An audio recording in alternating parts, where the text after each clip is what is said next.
Welcome everyone, Dylan Gemelli here today with a brand new video for you. So today we're going to talk about running your first cycle, top to bottom.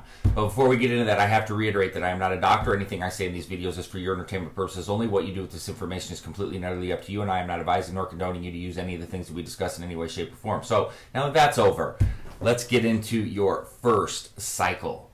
So before you even think about doing your first cycle, there's some things that you need to think about. Okay, so when people come to me and ask me for advice, I always tell them, I cannot help you without these particular pieces of information. Age, height, weight, body fat. If you're too young, don't even think about it. I literally do not recommend any sort of steroid use to anyone under 25, and generally people that are 25, 26, I tell them I really wouldn't do it. That's up to you. I get all of these guys that are 19, 20 years old. Well, I saw so-and-so, and I know this, and I know that. Look, you don't know yet. You don't know anything. You haven't been doing this. You don't know what's happening in the future. Look, I've been doing this 10 years. I don't know everything at all. But I do know this, that I have dealt with, at this point in time, hundreds of thousands of people over that long of amount of time. And I do know that I get hit up constantly. And the numbers just grow and grow and grow of people writing to me about how much they regret using steroids when they were this old and all these problems that they have. I've been tasked with treating so many different clients on trying to improve them, you know, from steroid abuse at a young age, yada, yada, yada. I've done steroid talks on videos about using steroids underage. I'm not going to fill this video with that, okay? If you come to me with that, well, I'm doing it anyway, and try to pin me in a corner to advise you, I'm not the right person to do that to. All right, so I'm just letting you know, the first thing on your first cycle, you shouldn't be under 25 in you know, my view, because I know what's going to happen down the road. If you're going to do it, that's on you. It's a life decision. Like I've always said a million times, I'm not your dad, and I'm not trying to be a jerk by any means. Jeez, I'm trying to help people to preserve their life later. I don't get any benefit whatsoever about what, you know, whether you do or you don't. That it doesn't affect me in any sort of way, shape, or form.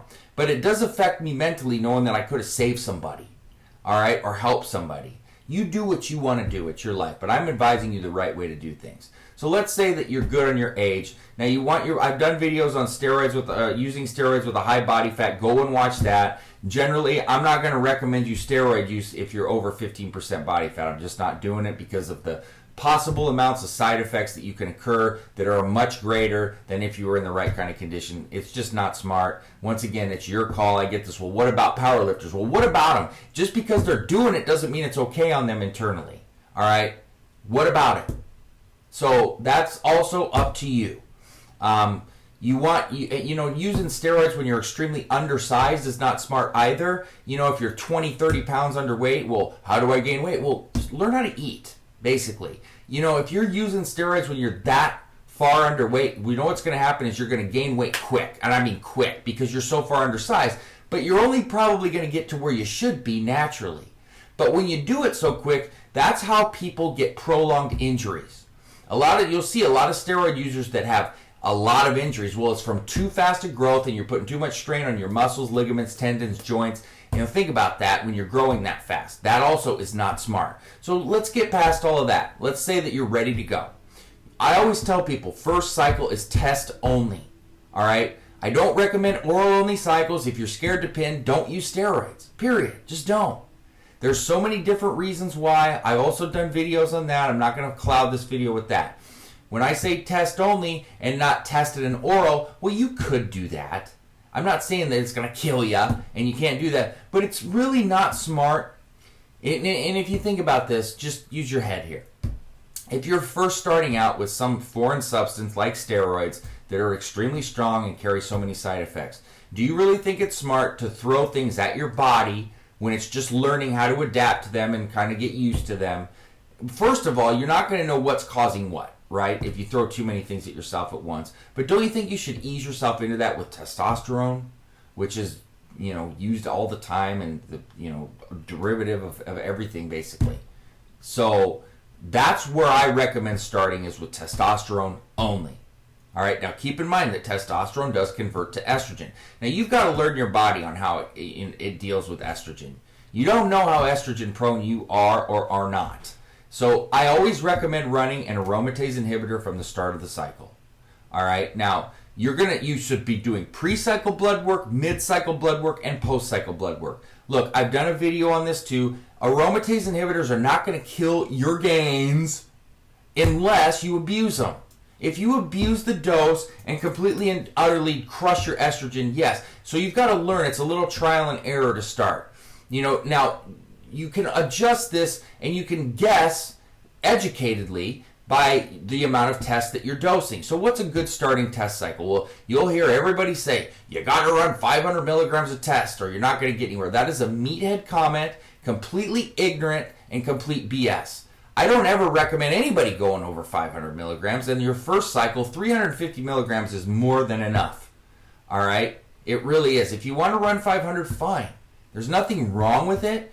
But once again, I don't feel like it's necessary. And if you can't make gains on 350 milligrams a test, you're doing something wrong. You either got bad tests, you don't know how to eat, you don't know how to train. All right? I don't care what anybody says. I've been doing this too long. That's perfectly fine and a good starting dose for a beginner. And you know what? You get 5-6 weeks in and you feel like you're doing great. You could increase it if you want. Once again, not necessary, but you could. Okay? So, it's very, very simple. Test with an aromatase inhibitor, pre, mid, and post-cycle blood work. It's very simple. You can run HCG the last 4 weeks of your cycle, right up until post-cycle if you want. It's not completely necessary on a cycle like this especially. You could just really get by with if you can find a good strong test booster the last 4 weeks. And you could do that as well. And you could even use it in PCT. You could use it on cycle whenever you want if that makes you feel better about possibly mitigating some on-cycle suppression. Nothing's going to eliminate on-cycle suppression, but you could mitigate it. HCG's fine. I'm not a huge fan of it. It's not a big secret, but it's completely fine. You just never run it in post-cycle therapy. HCG mimics your LH and your FSH. All right, just like testosterone, when you're using it, it's mimicking testosterone production. Well, when you stop with HCG, guess what? You actually are suppressed because your body is mimicking LH and FSH and it forgets how to produce it naturally. So that's why if you do it before your post-cycle therapy, all right, and give yourself a boost going into it, and then you're kick-starting it, once again, the production with Clomid and Nova, then there you go. You've jump-started production again. Now, you just don't use it in post-cycle therapy. Now, go back and watch my post-cycle therapy video, and I give a full explanation as to why each individual compound is used in post-cycle therapy. Now, I'll give you the doses. I always recommend a 6-week post-cycle therapy, okay?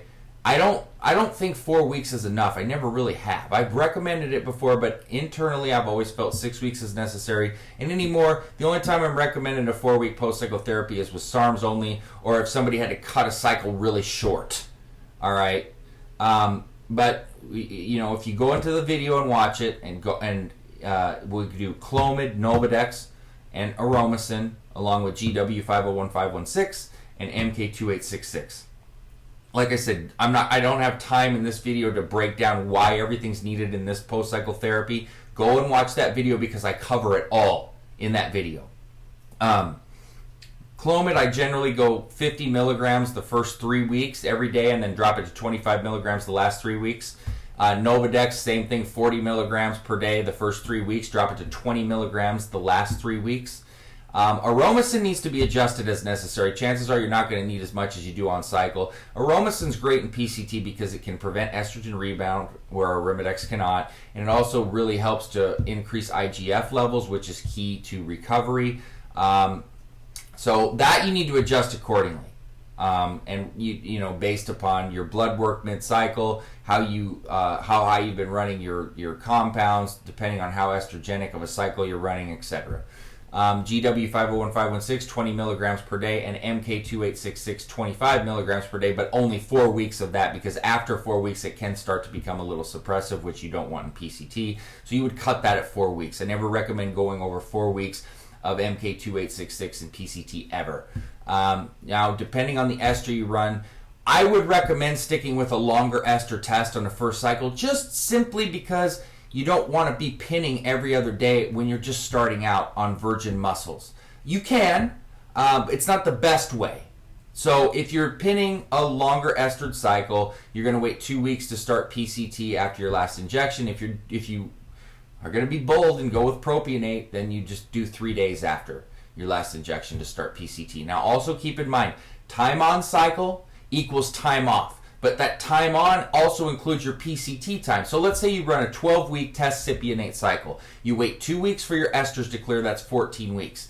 6 weeks of post-cycle therapy puts you at 20 weeks. So that's 20 weeks you were on, so that's the minimum amount of time that you need to rest before you run another steroid cycle. You could bridge with SARMs in between, and I've done videos on SARMs with bridging that you can definitely go back and watch that will help you as well. But just remember that time on plus PCT time equals time off as well. So that is cut and dry your first cycle, how I recommend going about it. That's the safest way to go about it, and it's a very effective way, and it's a good way to start and introduce your body to, foreign substances and something like anabolic steroids. So that being said, www.isarms.com/forums. I'm also in the evolutionary forum as well as the elite fitness forum. You can also email me, dylan@isarms.com, and please don't forget to subscribe to the channel. That being said, stay tuned for plenty more to come. Dylan Gemelli signing off.